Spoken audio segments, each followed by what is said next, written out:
ಕಾಂಗ್ರೆಸ್ ವಿರುದ್ಧ ನಿರಂತರವಾಗಿ ಪ್ರಧಾನಿ ನರೇಂದ್ರ ಮೋದಿ ಅವರು ಒಂದು ಕಡೆ ವಾಗ್ದಾಳಿಯನ್ನು ನಡೆಸ್ತಾ ಇದ್ರೆ ಮತ್ತೊಂದು ಕಡೆ ಇದೇ ವಿಚಾರಕ್ಕೆ ಸಂಬಂಧಪಟ್ಟಂತೆ ಪ್ರಧಾನಿ ನರೇಂದ್ರ ಮೋದಿ ಅವರ ವಿರುದ್ಧ ವಾಗ್ದಾಳಿಯನ್ನು ನಡೆಸಿದ್ದಾರೆ ಪ್ರಿಯಾಂಕಾ ವಾದ್ರಾ.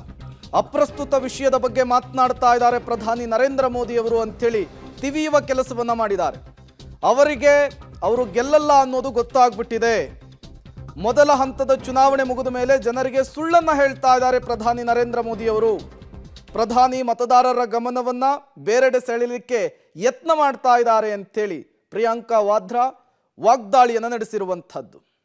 ಒಂದು ಕಡೆ ಪ್ರಧಾನಿ ನರೇಂದ್ರ ಮೋದಿ ಅವರು ಈ ಕಾಂಗ್ರೆಸ್ನ ಮ್ಯಾನಿಫೆಸ್ಟೋನ ಒಂದಿಷ್ಟು ಅಂಶಗಳನ್ನು ಉಲ್ಲೇಖಿಸಿ ವಾಗ್ದಾಳಿಯನ್ನು ನಡೆಸ್ತಾ ಇದ್ದಾರೆ.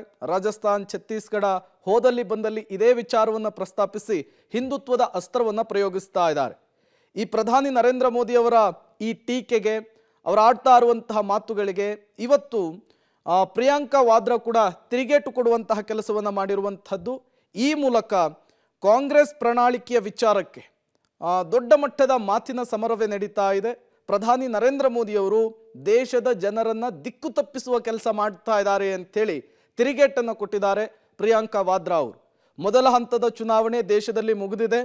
ಅದರಲ್ಲಿ BJP ಅವರಿಗೆ ಗೊತ್ತಾಗಿದೆ, ಜನ ನಮಗೆ ಅವಕಾಶವನ್ನು ಮತ್ತೊಮ್ಮೆ ಕೊಡಲ್ಲ ಅನ್ನುವಂತಹ ವಿಚಾರ ಅನ್ನುವುದನ್ನು ಪ್ರಸ್ತಾಪಿಸಿ ಪ್ರಿಯಾಂಕಾ ವಾದ್ರಾ ಅವರು ಪ್ರಧಾನಿ ನರೇಂದ್ರ ಮೋದಿ ಅವರ ವಿರುದ್ಧ ವಾಗ್ದಾಳಿಯನ್ನು ನಡೆಸಿರುವಂಥದ್ದು.